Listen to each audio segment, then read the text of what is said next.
All right, everyone, welcome back into another NBA DFS video. You have you guys covered here with the Saturday live stream. It's a 3-game slate, but we were mentioning before the live stream, that's kind of an interesting one. So why don't you give the kind of initial thoughts here for this 3-game slate, Chuck? Yeah, I don't hate it. If you guys sort by value, lots of chalk near the top, so we're gonna have to find some spots to get different. It's hard to get away from the chalk today. New Orleans is missing a couple guys, and then for some reason the Raptors are just showing up as really strong, even though they're playing Washington. We got word a couple Washington guys are on a minutes restriction, so that's at least nice. We know that Keyshawn, Vucevic, and Trey Johnson probably aren't going to play the fourth quarter. I just X'd them out of my pool. I think it's for the best.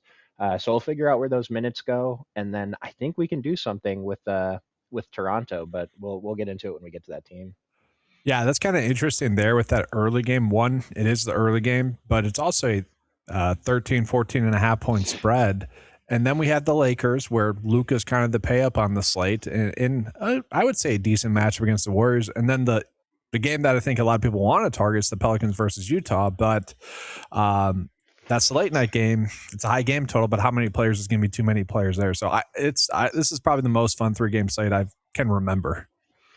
Yeah, the short slates recently have kind of been very boom or bust for me. I either do very well overall or very poorly. And so one of my goals today is try to spread it out a little bit more. I'm still going to be heavy on my guys and under on the guys I think are a little too owned. But on these three gamers, so on large slates, it's okay to condense. On small slates, like it's okay to expand your pool a little bit more than you kind of think.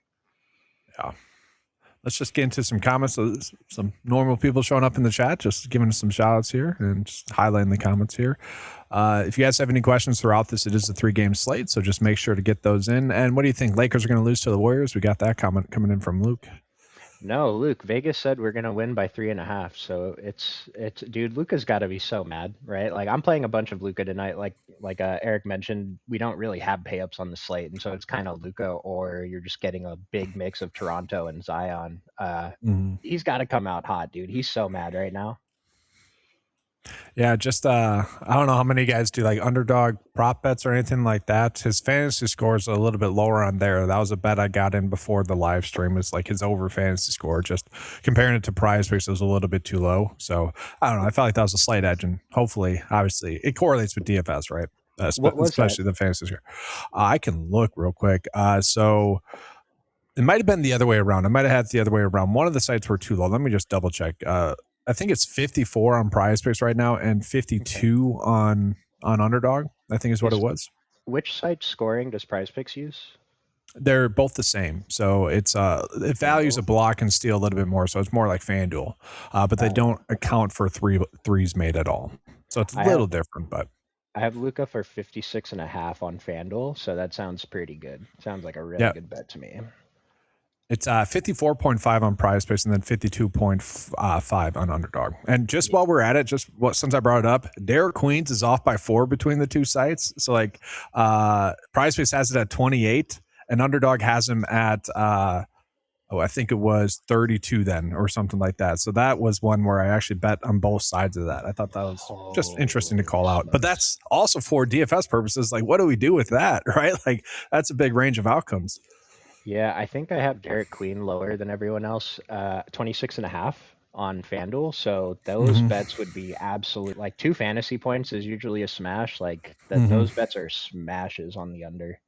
Yep, exactly. So I don't know, it's just kind of fun to talk about that. And I like looking at that stuff when playing DFS as well, just because it's another kind of separate source, if you will, just to verify or maybe see a discrepancy. But let's go ahead and jump on into a game where we could have some variance. It's a 13.5 point spread here, Toronto versus Washington. We'll start with Toronto because should be a little bit easier to predict who we should be on. We are going to see that Colin Murray Bulls has been listed out. And so Joachim Pertl does end up being a little bit too cheap, assuming that he gets the minutes that he's projected to get at around 27. So he's chalky on DraftKings, not too chalky on FanDuel. Let's start with him. What are you doing with him tonight? I think he's good chalk, and so I don't necessarily want to get away from him. I don't want my entire night to depend on him, but that price on DraftKings is too cheap. And if we can project him for those minutes with Colin Murray Boyles out, he is in a large portion of my DraftKings lineup. I'm not getting as much over on FanDuel, but maybe I just need to adjust him up because he is the top value on the model on DraftKings, and he's second Mm. over on FanDuel. So 10% owned on FanDuel. I think we could get over that a little bit. 50% on DraftKings. I'm over that. Short slate, starting center, 4K. I think he's chalk we can eat pretty comfortably. Is that something though where like on FanDuel, would you just rather be overweight on like Sandro, who's cheaper on FanDuel, but only coming in at 9%? What did the model say about Sandro? I like the pivot idea for sure. Yeah, at only It doesn't 4,500. like him. Oh, it doesn't like him. Hmm. Yeah, if their ownerships were much different over on FanDuel, then I'd say Sandro would be a decent pivot, but they're owned the same. On DraftKings, I actually don't hate paying a little bit too much for Sandro at only 3% versus Pirtle's 53%. There's Hmm. scenarios that happen more than 3% of the time that Sandro is worth playing today. And so we're not going Yeah. crazy with it, but I actually don't hate it, even though the model says no. Yeah, I mean, I love Joachim Pertl tonight. There's a lot of interesting pivots around his price tag that what we can talk about later on in the video. And so, if he gets off to a slow start tonight, that could end up being like huge for some of the late night action as well. But I think he's good chalk. I don't want to say he's not. He could easily go for 40, right? And it's you don't want to miss out on that at that cheap price tag. We do have some interesting comments coming in. So we got Doug saying he likes Sheed and Walter. And then, Joachim Pertl, tough to avoid. And then we also have a question about Joachim Pertl. Jason's running out 5 lineups. How much of Joachim Pertl would you get with that then? Um, I mean, I can tell you, for example, in my top 5 lineups on FanDuel, I actually have 0 Jakob Pertl. Over on DraftKings, he's going to show up in all 5 of them. But I mean, 5 is okay. 3 is okay too. Somewhere between Mhm. 3 and 5, I would say. I would lean towards the higher end though, because you got to consider the pivots you're getting to if you're not playing Pirtle. And center is super weak today. Some of those pivots you alluded to, Kevin Love, Carlo Makovich, Al Mhm. Horford's in a different price tier. DeAndre Yep. Ayton might play up 4 minutes. Anthony Gill. And so the other options are just really not great. And we have pretty good confidence Pirtle's going to play the minutes we have him projected for. So if you play him in 100%, I think that's probably the one player that would be in 100% of my 5 lineups today. Yeah, it's just like the floor that he has is probably about the same as those other guys, those other centers, which I think they're fine for the other guys are fine, but Joachim Berl just should have a higher ceiling. But let's get into some of the other Toronto plays. Who else do you like here? Is there any like priority plays, or is it just trying to get to some of them, or are you trying to get to a lot of them? It's so different on both sites. On FanDuel, I'm getting to a lot of Raptors. RJ Barrett is the one showing up the most, and that lines up with the model 14.8 value. And even on DK, 14.6 value is awesome. I don't know what the industry sees in RJ Barrett today, but I'm into that one. I'm not sure about quickly. I'm a little iffy on him, but the model likes him, so I'll just roll with that. I'm getting more on FanDuel, like I mentioned. The price is a lot better. And then Scotty Barnes, I think this is a spot we can take a couple more shots on if we're not as comfortable getting to Barrett quickly and Brandon Ingram, who the model kind of hates today. Mm-hmm. My issue with Toronto is like if someone's doing hand builds, they're not appealing to me like that much Yep, besides Joachim Pertl. But if you're yep. doing like, lineup generations, then they're more appealing because like it is a guessing game and you want your exposures to them in a good matchup. It's tough to tell people which one I like rather than just say Day's going to get us exposure to that. I'm okay with being even weight pretty much. Yeah, I mean, I had to almost set a rule for how many Toronto guys. I kind of adjusted it so I'm not getting 4 in, maybe in my 150 set, I'm getting 4 in a lineup somewhere. But if I have like Jakob Pertl and RJ Barrett in my top lineup on DraftKings, that feels okay. Want to rotate one of the other 2 guys. It's a 3-game slate, so I was going to suggest you could consider putting a cap. Like if you're getting all 4 of those guys in a lineup with Pertl, I would for sure set max 3. But I think I'm Yeah. not sure if max 2 is too restrictive. Max 2 of Barrett, quickly Barnes, and Ingram, and then allowing Pirtle in the lineup too, so you get 3 Raptors. And someone mentioned Sheed and Walter. I think they're both playable. So I think you just got to be careful if you're using an optimizer to build, and if you're hand building, then play 2, 3, 4 of them. It's probably okay.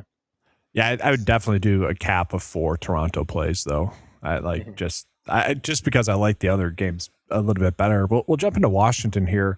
Koulibaly is getting some chalk here, which is a little bit surprising. Kaishan George was listed as questionable to start the day, but he's going to be good to go. And so with that, Koulibaly on DraftKings, yes, it's due to the price difference, and yes, he is probably too cheap, but the minutes are just all ugly for the Washington Wizards. I'm struggling to get to them. I will say Anthony Gill, somewhat appealing to me as a potential slight pivot off of Jakob Poeltl, but he's even gained a little bit of ownership on both sides, 12% on FanDuel and then 5% on DraftKings. Maybe could be a little bit overweight if you were looking to be underweight on Jakob Poeltl, but that's kind of what I'm seeing here for Washington. What about you?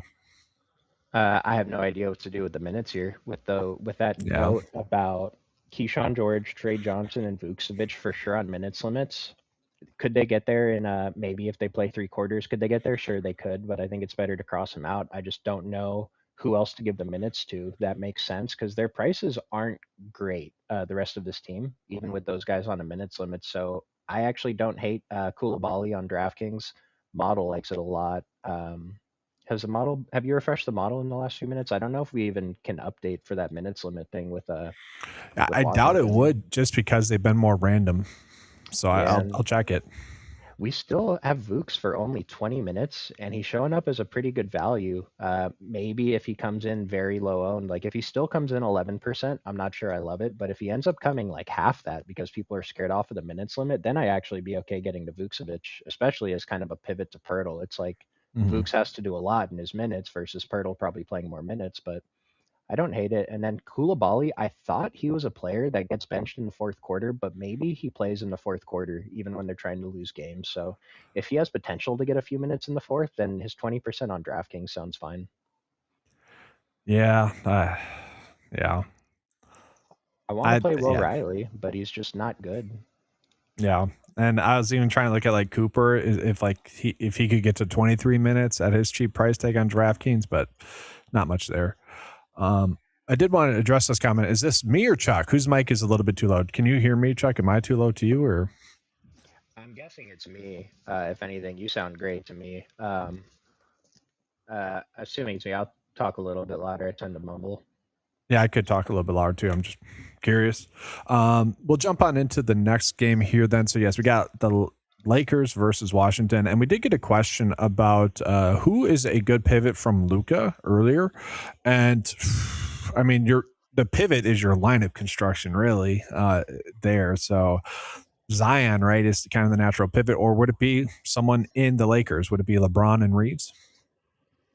That's actually probably the best idea. Yeah, because there's no pivot to Luca. He's just in a price tier of his own. But that's not a bad idea playing both LeBron and Reeves. I'm getting a bunch of lineups that have Luca and Reeves, Luca and Braun, not all three of them. I didn't even have to set a rule for that. I probably would if I was getting a bunch of them, but that seems pretty good. It's really hard to get away from Luca today because like I don't have him projected for a strong fantasy score given his price, but raw Mhm. points will matter on this slate. I'm pretty sure, unless all these other mid-range guys go off. I mean, they could. We are getting decent mid range plays, I would say. But if he's not getting there, then I do think it would have to be LeBron and Reeves. At least one of those two having a really good night. I hope so. I'm playing a pretty decent amount of both of them. The model, let me just double check. I didn't think the Yeah. model hated either of them though. Like those are fine value scores considering the options that we have today. Reeves ownership, I could see getting over it. And LeBron, he's been kind of uncomfortable to play, but given the options we have, if he gives us a high 30 score, I can't say I'll be super disappointed about it. What are your thoughts here on Clint Capella here, priced at DeAndre Ayton? I mean, priced at around 5K. Don't do that. We should have Clint Capella. It's tough because like industry, I don't know if the industry knows what to do with him either. We haven't projected for 27 minutes, but it's hard to project things that are not projectable, like getting benched by JJ Redick, right? Yeah, yeah. If we're not concerned about that, his fantasy projection has been awful, even when he's played the minutes, but it's a short slate. And like I said, center is awful today. So I don't hate it. Model said it's actually kind of good, given especially given the ownership. He's the highest value on the Lakers by quite a bit.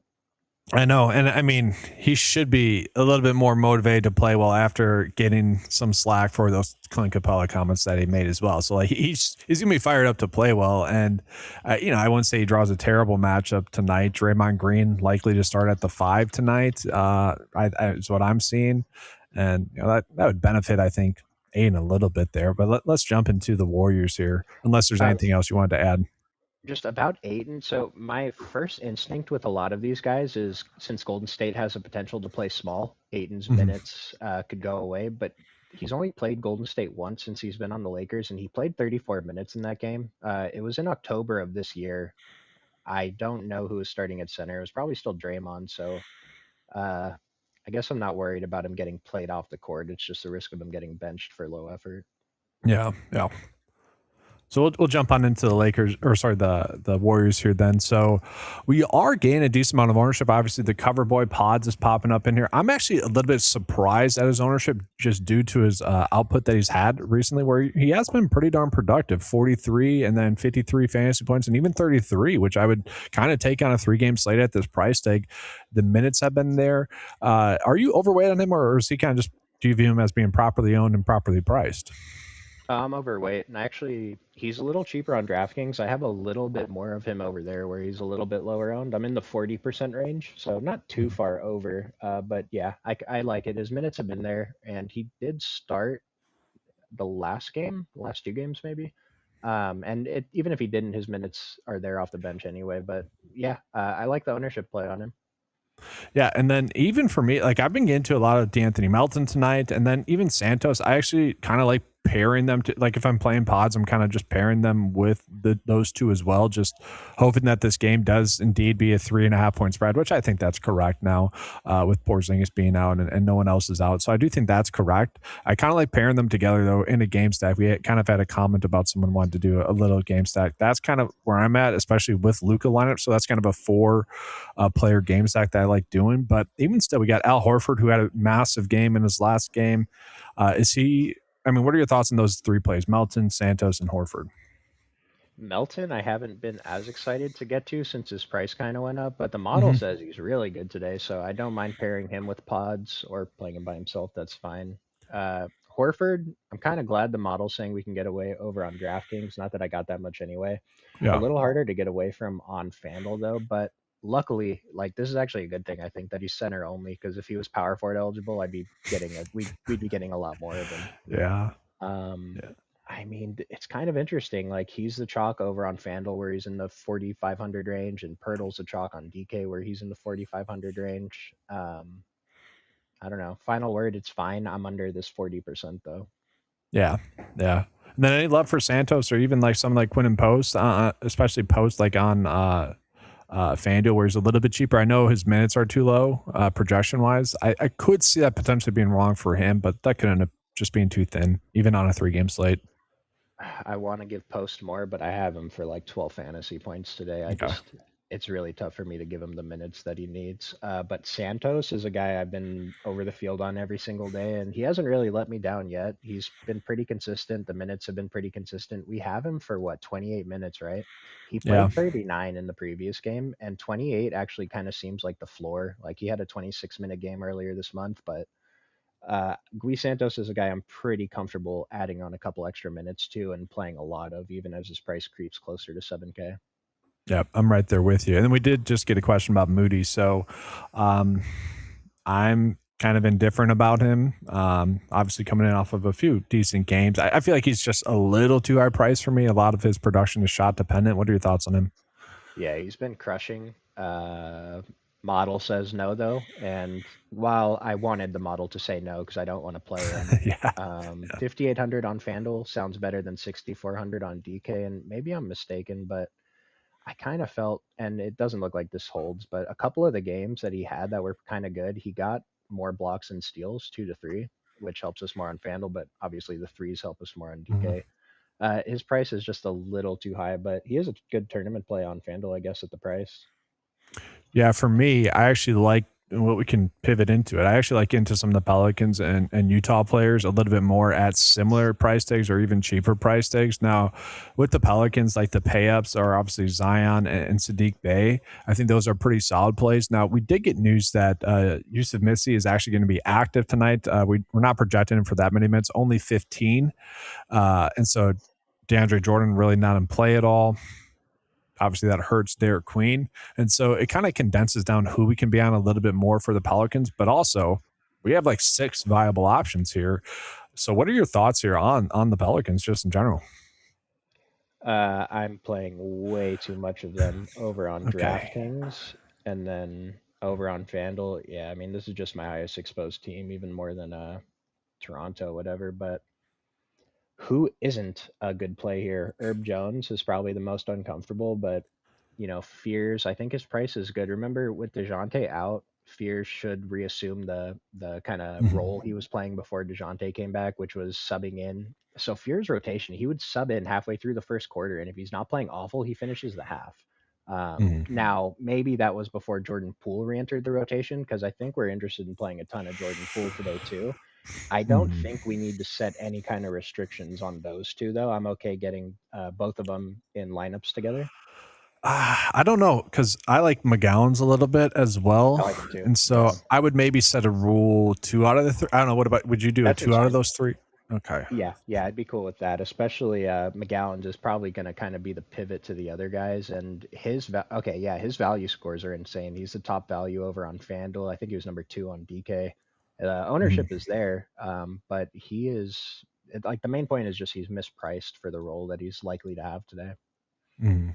And then Bay obviously on both sites is a little bit. I mean, just too cheap, very good value. I think he's tough to avoid. Sion again, if you're not playing Luca, that feels like the easy play, but kind of surprised that his ownership is that high because to me that does seem like the decision of the night, and he's coming in at 51% on FanDuel, 41% on DraftKings. That's a little shocking to me, but I understand why. So I actually have 50% of Zion on DraftKings and 40% of him on FanDuel. So I'm a little over on DK, a little under on Yeah, FanDuel. Makes sense to me with the price difference, and the model yeah. agrees with that too. We could go over on DraftKings. And as for Sadiq Bey, I have 60% on both sites. I just can't get rid of him. I really like him as a fantasy play.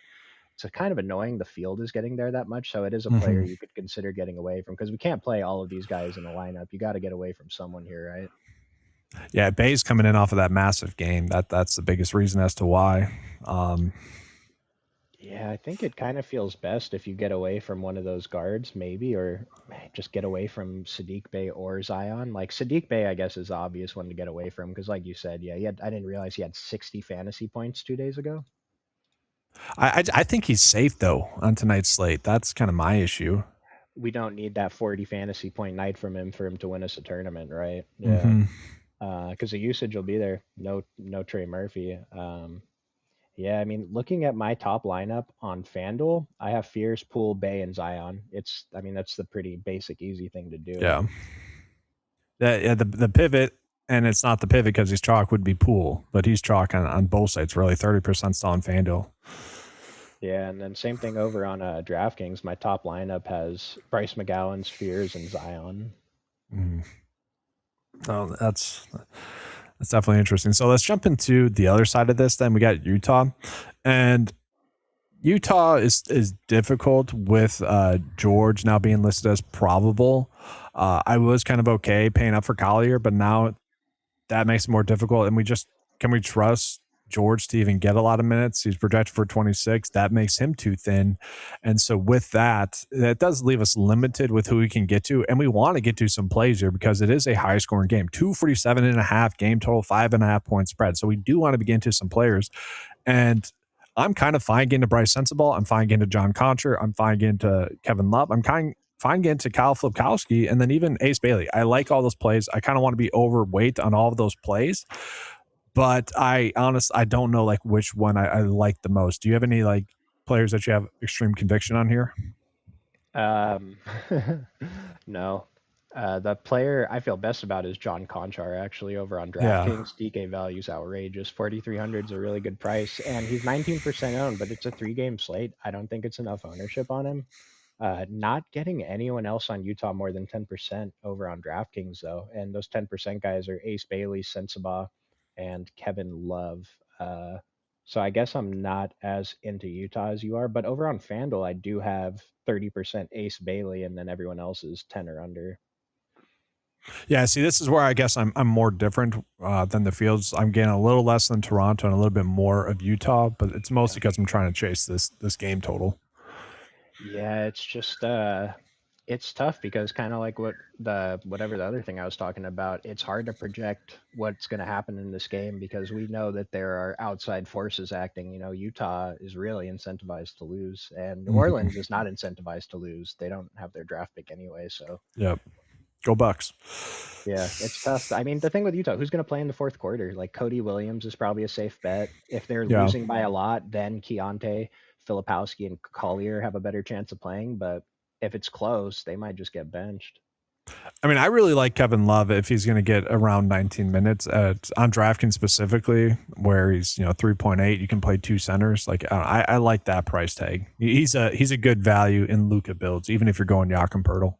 All right, I'll bump him up because this is a tournament play that we should be looking pretty close at because it's how many guys on the slate are capable of kind of breaking it, and like it Mhm. might be a little unlikely, but Kevin Love is capable of just pulling down 14 rebounds in his 12 minutes or whatever. He's gonna Yeah, play and more than just 12 tonight.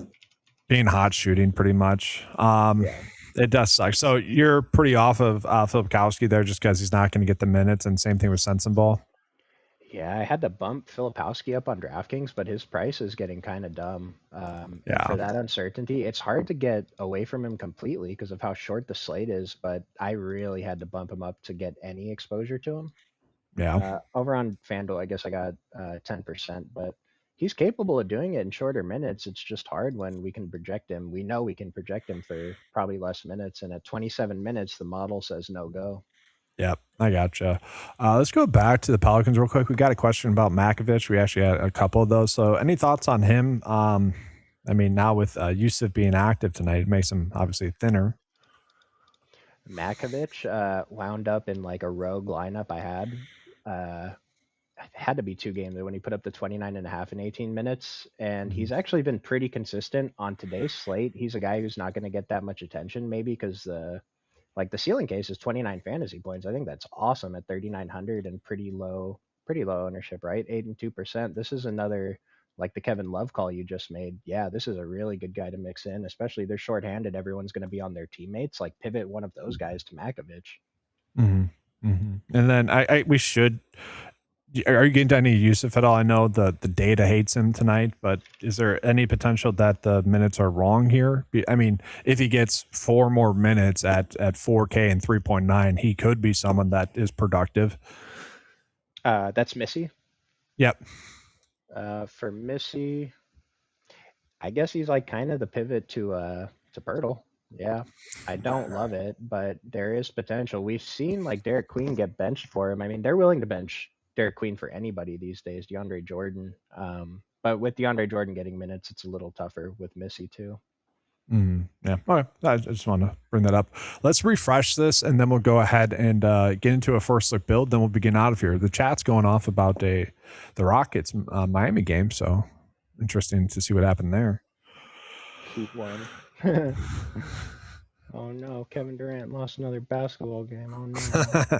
Dude, his reputation is one of the weirdest ever for like NBA history. It's just Just weird, pure weird. hooper, man. Just for the love of the game too. No other reason. Mhm. Exactly. So just a quick refresh. So the chalk right now is Fears. That's interesting. And then Luca, Joachim Pearl, and then Poole, Bay, Jones, Zion. So pretty chalky slate there on DraftKings, FanDuel. Basically the exact same, except for Zion's actually chalkier. And I would agree with you. That should be flipped. I see that being a good way to gain an edge. Probably one of the bigger edges on both sides tonight. It's just being overweight on him on DraftKings, a little bit underweight on FanDuel. So Fears is a good play, right? I'm not going to try to say he's not a good player that you should fade him, but I just want us to consider that he's the 11th or 12th ranked value play over on DraftKings. There's a lot of guys that are cheaper than him or in the same price range that are projected for less ownership than him.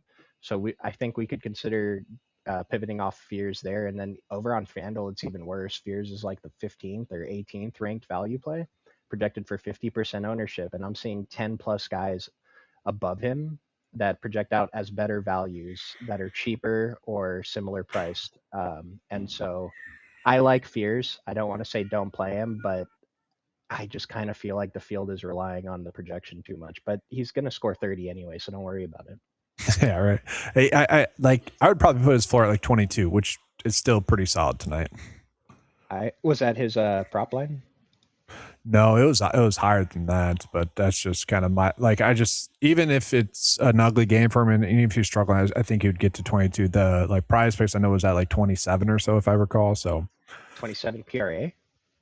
No, for his fantasy score, it's like 27, 27.5 or something like that. But without even that's enough. Yeah, without making edits, both sites I had him right around 30, just over 30 fantasy points. I did dock him a little bit. Because I think my minutes were a little bit too high at first, but yeah, that's a good bet too. So here, let's try to jump into a first build. So you want to get to Fears pretty much? I think we have to. Yeah, like I know I just went on a whole rant about not playing him, but it's kind of hard to get away from. I just wanted to point out the model is saying we can get away from him a little bit if we want to. I'm actually fine being underweight on him. Okay. But in that sense, I like Bay more, but that'd be kind of the pivot there. So I got Joachim Poeltl in there just because he's chalk. I think we kind of agreed with that. Do we want to go Zion or Luka? I would like to go both if we could. Okay, let's try it. Put Luka in the guard, whatever. Obviously, again, guys, just the first build, you guys would adjust it to the correct time slots here. Yeah, we might be able to. Then we're probably playing double value centers, but could even go Bryce Sensabaugh. We got plenty of salary left over. Actually, this is pretty easy, I think. Yeah. Do we want to get Bryce McGowan's in here? He's top of value. Yep, we'll do that. Because this allows us to fit in another 8K player like LeBron or Ingram if we wanted to. Or Bay at the 7K. Yeah, let's go. I like Bay. Let's go Bay. Do you like another small forward or power forward as a value or pay up just to play him in the right spot? Like Santos, we could potentially get to as like a cheaper play, or we're going to like John Contra. Okay, we'll go John Contra there. Then we have 6K left over, and so we're left with Melton, Ace Bailey, which I'm fine with. Bryce Sensabaugh, fine with that too. Melton is the 6K guy I'm getting the most of, so that seems fine. Yeah. Yeah. The only thing that I wouldn't like about this lineup is if we do get Pod starting, I do think that's a little bit more appealing, and so he'd be a player I would be fine trying to get to as well. But I think this is a very solid build. Yeah, mixing in Gui Santos maybe if you want to mix in other cheap guys like Makovic. I think someone else mentioned him in the chat again. Power Makovic sounds really attractive as a tournament play, so I'm up to 17% on DK, which would be like twice the field. That's a lot of Makovic. It's a lot of Makovic, but I don't think we want to get any more than that. Well, the thought process there would be that Jordan's minutes are just going to be reduced, and that's like you're not going to see Makovic just go down. Queens would stay relatively the same, maybe not going to get closer to the 27 or so minutes, and then maybe Missy gets that 17 minutes as well. And we did not mention we didn't mention Gill too much when we were talking about the Wizards, but we talked about him earlier with the center options, but we just don't have that many centers. And if we think that he's going to play a lot of the fourth quarter because Vukcevic is on that minutes limit, Gill played 31 minutes last game, 31 minutes 2 games ago. And I mean, the floor here right now seems like 23, 24 minutes. We could do worse than Anthony Gill. And I'll mention 2 players on the Lakers whose prices have gotten kind of attractive. Jake LaRavia and Luke Kennard, both very cheap. Luke Kennard came on strong. He kind of hasn't done anything the last few games, but he's one of the best 3-point shooters in the NBA, and I can't imagine the game plan that JJ Redick has is for him to take 1, 0, 2, 3 3-pointers per game. So he's a guy I'd like to be a little early on, given how cheap he is. I don't mind getting a few percent of either of them. Yeah, he's something that can obviously get hot too, so I don't mind that call out. And it's a 3-game slate, so obviously trying to get a little unique with some of those spots. But I think they'll do it again. Fun 3-game slate here. Any final thoughts here for you? No, I think the main thing is just don't be super condensed because I mean, I have four players in the 60% exposure range and then a few guys in the 40s, and then I'm trying to spread it out with like the tournament plays after that. So your lineup should be pretty chalky. Like you shouldn't try too hard to be super contrarian, but just consider the size of the field you're playing in and what the chances you actually have of taking down the tournament solo or it's a three gamer. If you chop with one or two people, it's not the end of the world.